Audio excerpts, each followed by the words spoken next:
All right. Well, welcome again, especially you guys on YouTube later. This was a screensaver we had up. A quote from Rumi. Uh, Dance if you're broken open. Dance when they've torn the bandage off. Dance in the middle of the fighting. Dance in your blood. Dance when you're perfectly free. Again, Rumi was a 13th century Islamic mystic who his particular group of Sufis, they dance, they dance, and all right, I think that's good enough, and I'll take that down and we'll start to talk. Just wanted people online to be able to see that because we're talking about, among other things, the dance. Yeah. All right. People still coming in.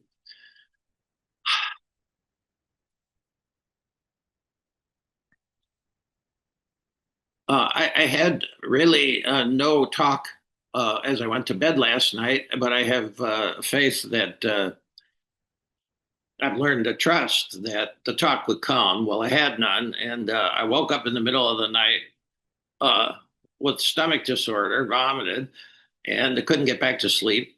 So this whole talk came out of that time. Before I finally went to bed and got a couple hours sleep, from 4 to 6, and then I was up to get ready. But this talk came from there. In those 2 hours, I had to do something, and so and maybe there's some kind of well, there's certainly some kind of grace and mystery at work there. So I think the way this will be listed on YouTube will be conjectures of a reckless dancer. But really, that needs a little bit of explanation. So today, what we have is we're going to have three conjectures. We're going to talk about conjectures in a minute. We'll have one poem. The title of that is Conjectures of a Reckless Dancer. Who knows where that came from? And then a big question. So three conjectures, one poem, and a big question at the end. So let's start with just the word conjecture. Famously, one of Merton's best books was called Conjectures of a Guilty Bystander. And I sort of just thought conjecture meant a question, but actually it means an opinion or a conclusion formed on the basis of incomplete information. That's you go out on a limb. It's an opinion or a conclusion formed on the basis of incomplete information. And who knows when your information is complete? If you're waiting for all the data to come in, you may never say anything. So that's what a conjecture means. Now I want to talk about three conjectures I think that we all share. These are human. If you're human, you probably have these three conjectures that are inside you, and maybe not confronted them this clearly. And we have to do that before we hear the poem. I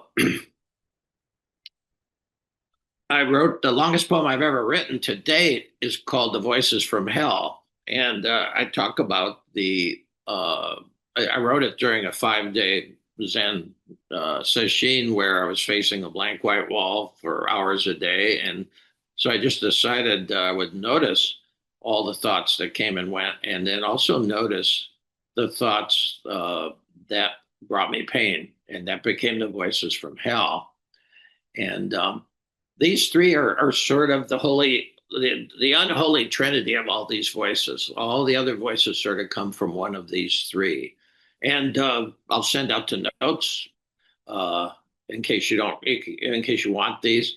But the first one, and just I think again these are universal because we're humans. Because we were very blissful, all of us, in our mother's wombs, low light.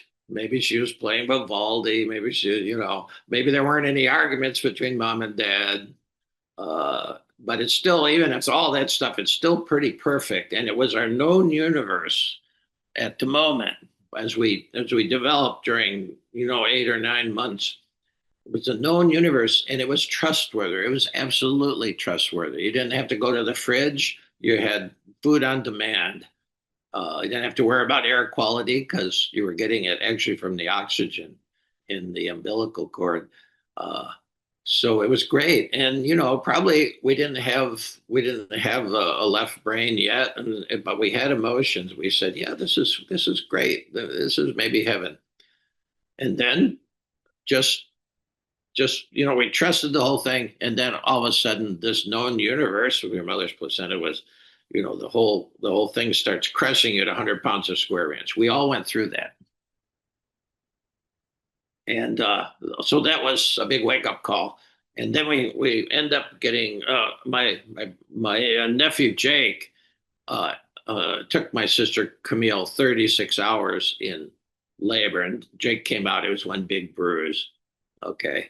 My daughter Elizabeth, uh, she just came out just almost the moment we got in the labor delivery room. There was one push, she was out.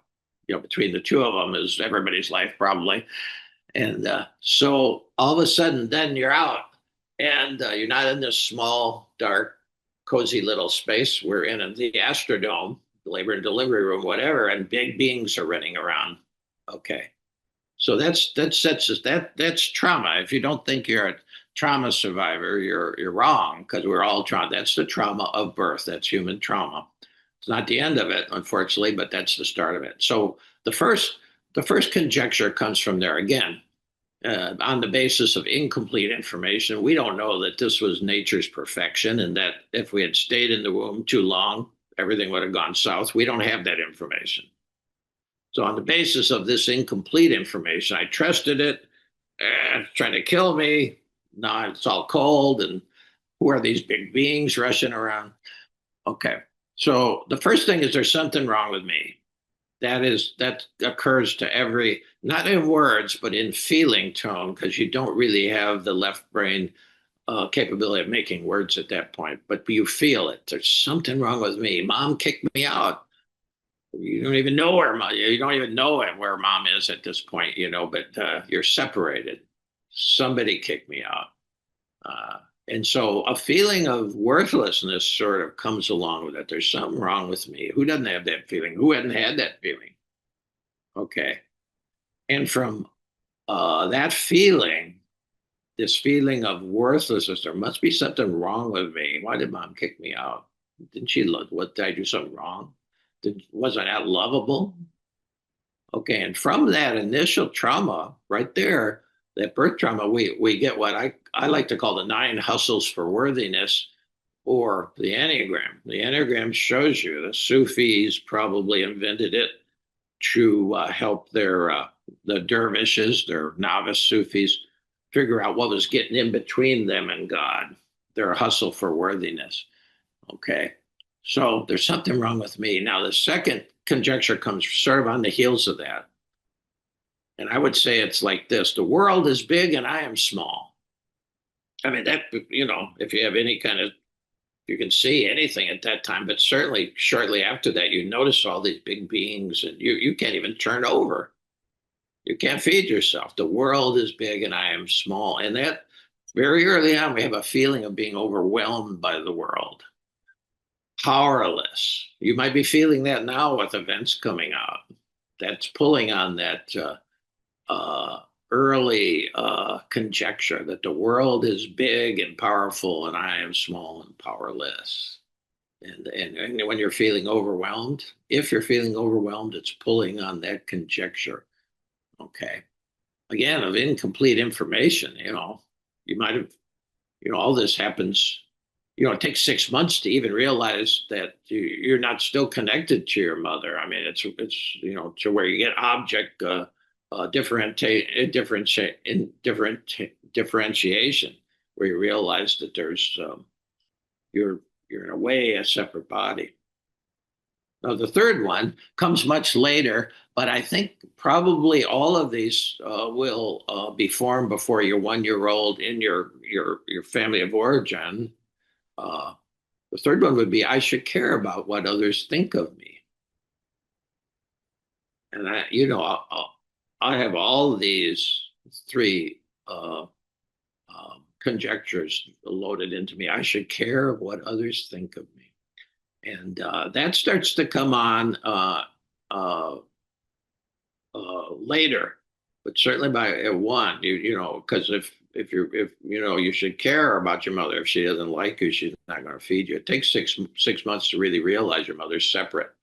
Uh, but oh yeah, mom's got to like me. I should care what mom thinks of me, and so maybe I'll smile, or maybe I won't do that. Oh, she didn't like that. Well, I'll have to get rid of that behavior. We really start very early with these three. There's something wrong with me. The world is big and powerful, and I'm small and powerless. And then finally, I should care about what others think of me. And now that actually will get some steam when you actually develop your left brain a little bit more, because the left brain is the mind of measurement. And that idea of caring about what others think of me, it's about the mind of measurement. And that comes on as the left brain develops, you see. We're always sort of comparing, measuring. Is she better than, is she prettier than me? Is he faster than me? That feeling like I can't keep up. Some people have told me, they said, I always feel like I'm running behind. I can never keep up with what?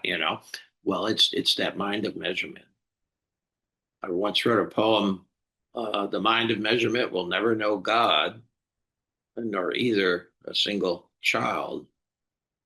It's just it's a helpful thing in the left brain, but it shouldn't be internalized.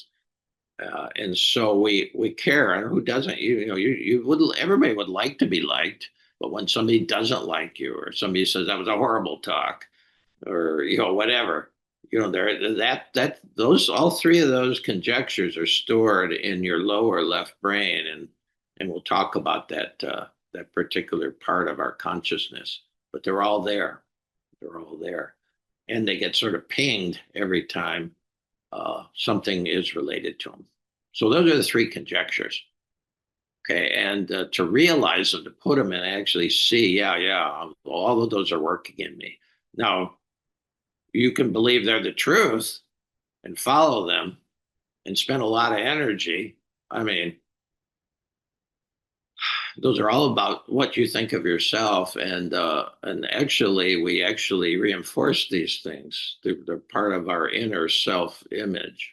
You put them all together, and you have a low self image, low self esteem. The Dalai Lama didn't, when he first heard that word, he didn't understand it, and it was in '86 when he was uh, in a conference at Gethsemane, somebody mentioned low self-esteem, and he looked at his translator, and his translator took about a paragraph too. They don't have any words in Tibetan for low self-esteem. They're a very unique culture. He says, really? He says, how many of you actually have felt that? And everybody raised their hand. Okay, so low self-esteem. Now you know where it comes from. Okay. So anyway, those are the three conjectures. Okay, this is the poem that came out of nowhere. And actually some of it's still a mystery to me, but I'm going to recite it and then just reflect on it a little bit. And then we'll get to the big question. It's called Conjectures of a Reckless Dancer.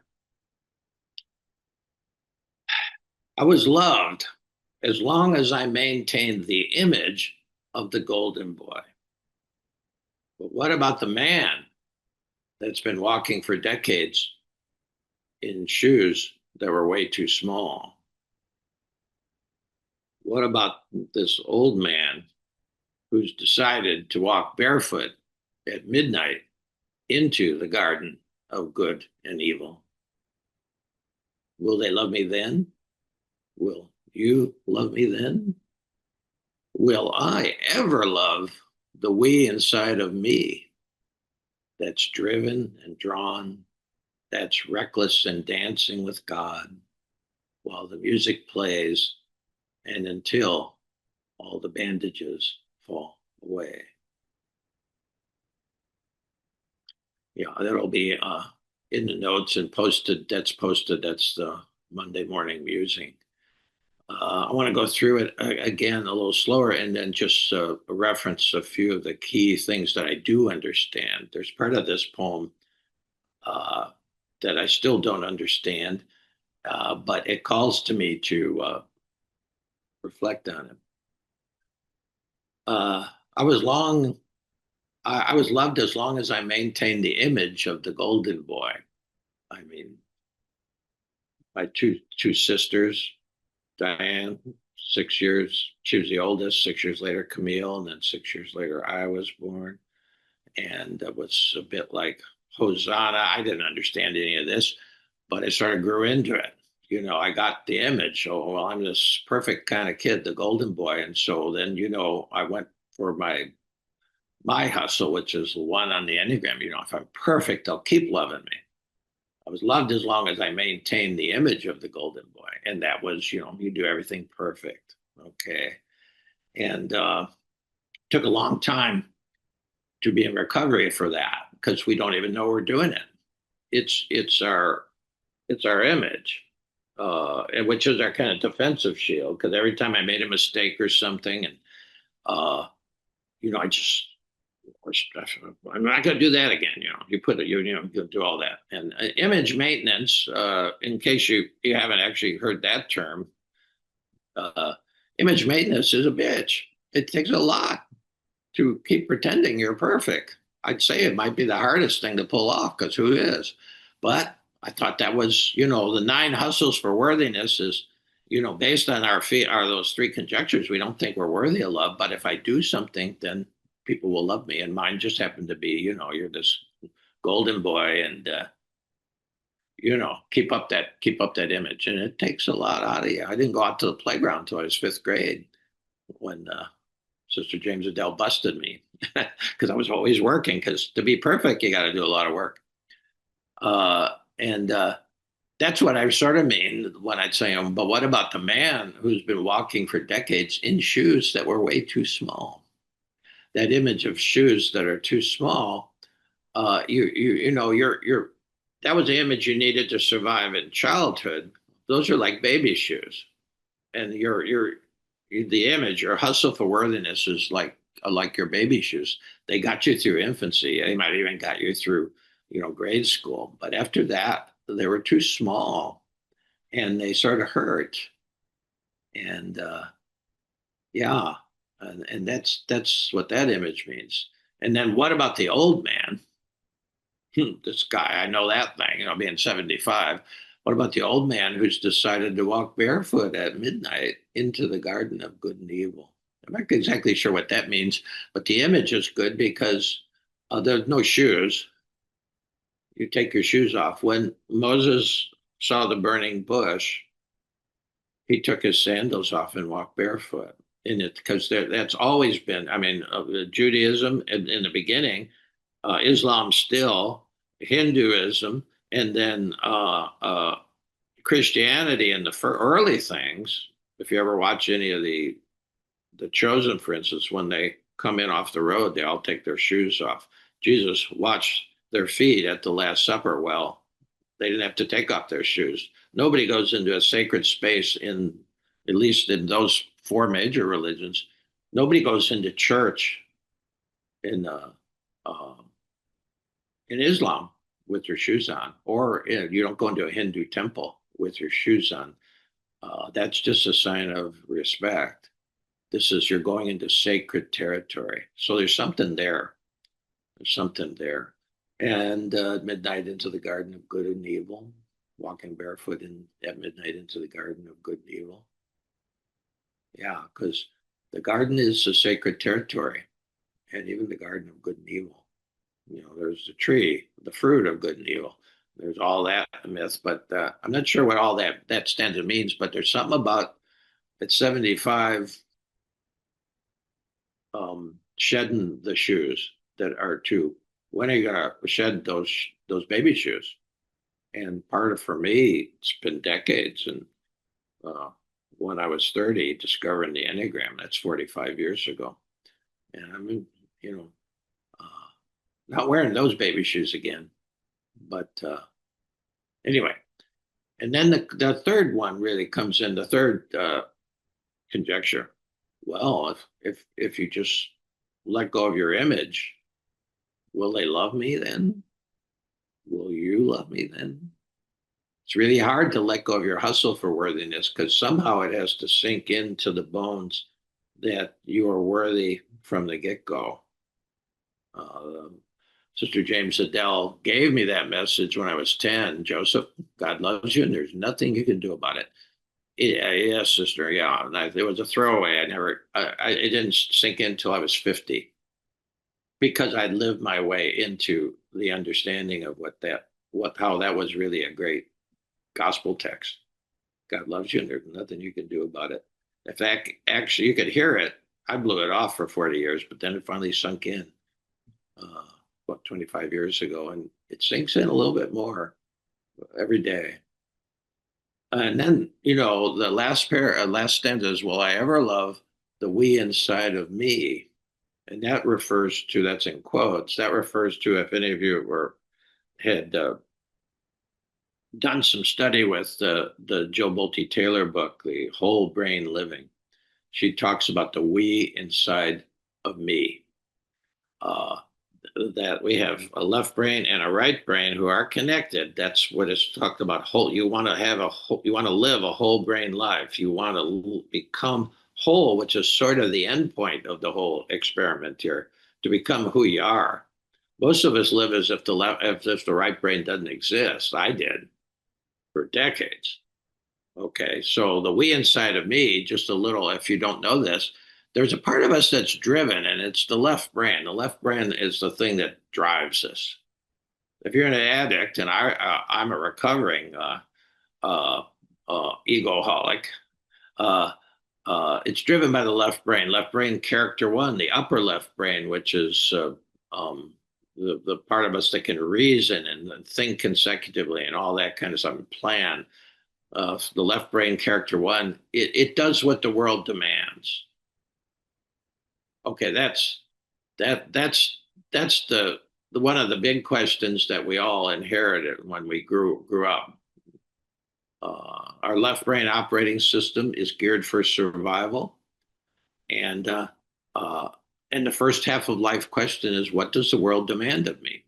And we find that out really quick when we go to first grade, and your mother and your grandmother isn't there. It's a Dominican nun and 60 people. You're in a different world there. It's a bigger world. Overwhelm.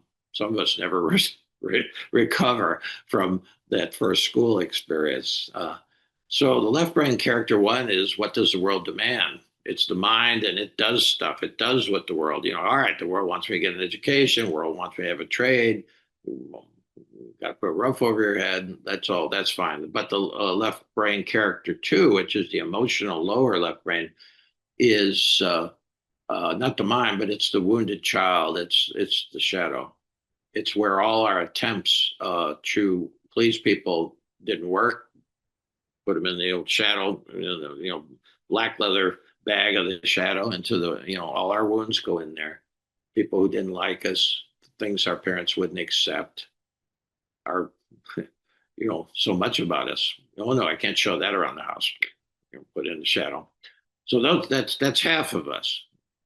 The thinker, the strategizer, the strategic mind, character one, and character two is the wounded child. It's where all our wounds go. So I call it the hurt locker sometime, where we put all those hurts. Jung called it the shadow. Okay, and it's very reactive, the reactive part of your life. Some people are more reactive than others.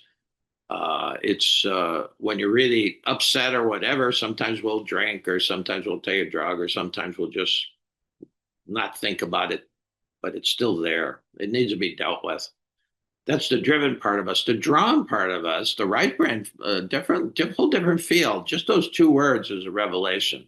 You know what part of your brain you're coming from if you're really driven, but when you feel drawn to something, it's a much subtler, softer kind of thing, but it's every bit as strong that you're drawn.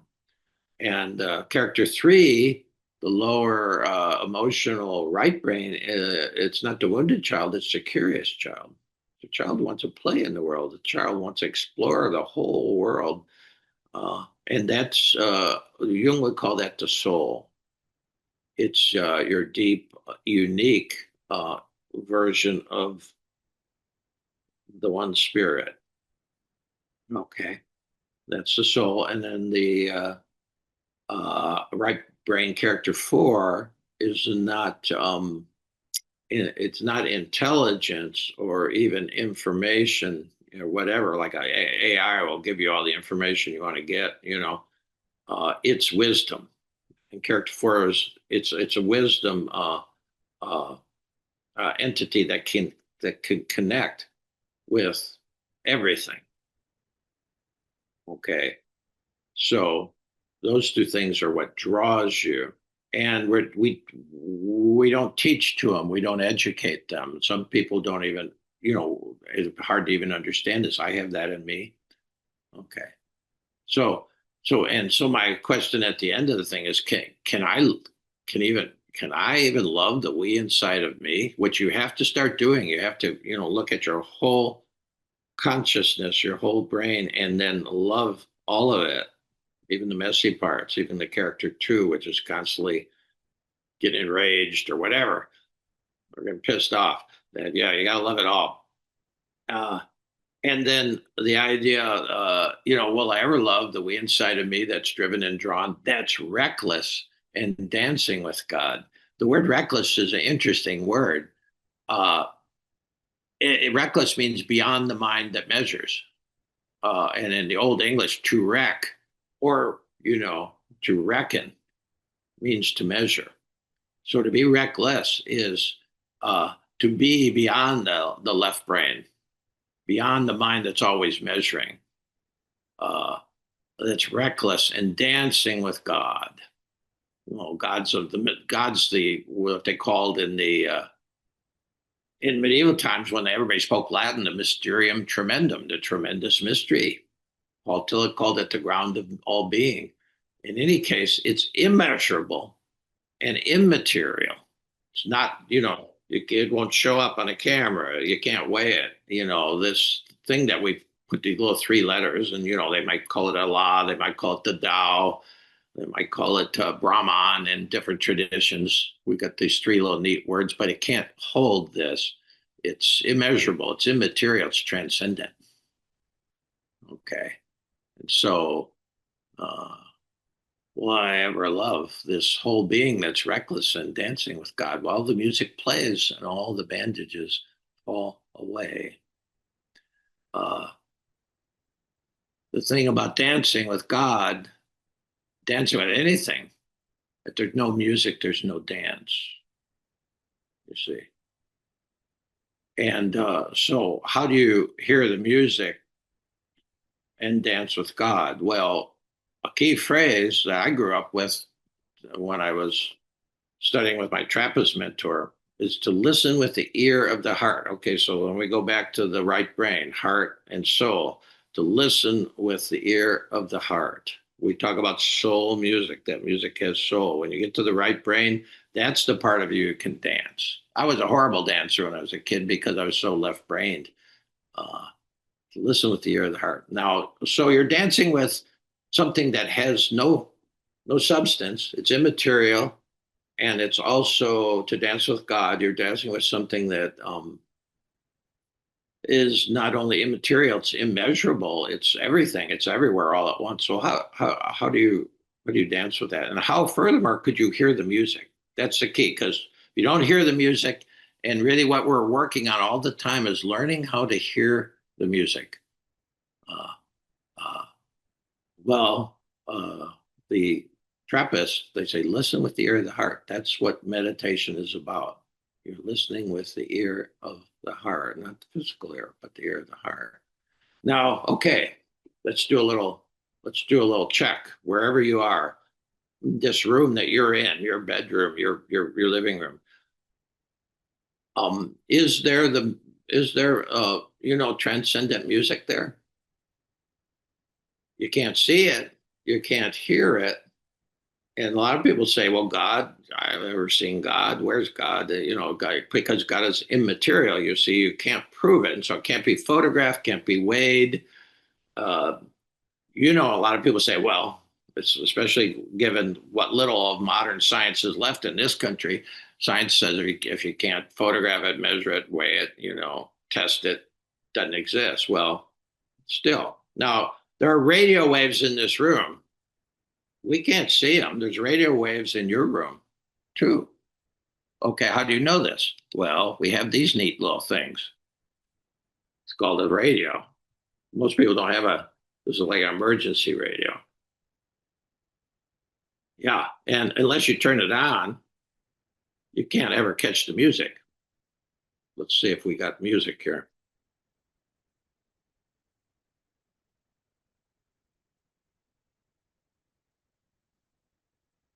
There you go. No radio, no music. Okay, and so our human radio is the right brain. And it is actually the heart, that upper right brain, that wisdom apparatus. It is the way, you can't pull things in if you don't have an instrument. And it's our instrument. We're born with it. So in meditation, what we're always doing is we're trying to shift from the left brain, let that be, turn off that blender for a while. We don't need it because we're not working with material stuff, and we're going beyond time and space. We're trying to connect with the wisdom of all of this, whatever you want to call that. And so we sit and we find we work on ways to turn that off or just leave it be, and then to shift over to the right brain, to the heart and the soul. And then all of a sudden something comes through. You might not hear it. I mean, last night I was just sick and couldn't get the taste of vomit out of my mouth. So I said, well, I might as well go sit. And so I went and sat here in the Zendo, and uh, things came to me. The poem came to me. The whole structure of the day came to me eventually in a couple of hours. I was surprised. Okay. Now, I just want to leave you the last question, the big question for most of us now, because if you look around, you see most of us are in the second half of life biologically and probably psychologically at this point. The question for the first half of life again, what does the world demand? So the question for the second half of life, and maybe you haven't heard it yet, most people don't hear it in our culture. That question is, what does the soul demand of me? And most people, they don't really have any soul vocabulary. We've been working on that. What does the soul demand of me? And the question really that comes from that is, what the soul really demands of you is to answer this question. At this age, at 75, 60, you finish with your job, kids are raised, educated, maybe if you had kids. Who knows but we're pretty much all facing this question. What am I living for?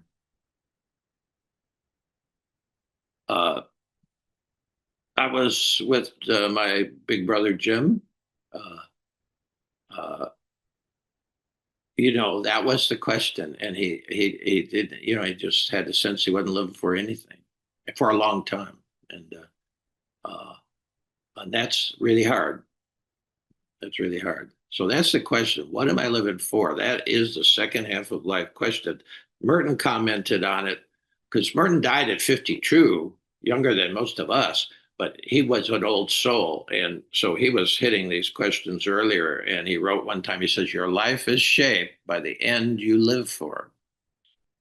And that's exactly why this is the question. Because your life right now, if you don't know what you're living for, um, that shapes this moment.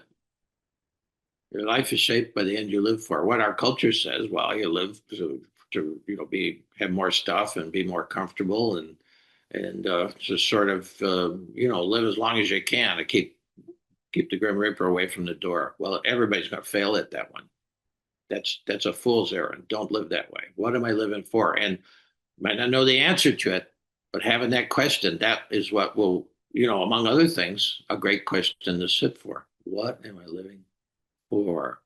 And everybody has an answer to that, but you have to sit and listen, and the wisdom comes. Eventually, you find your way. Some of you might know that, and you're a good bit more at peace if you do, and you're motivated. You're motivated.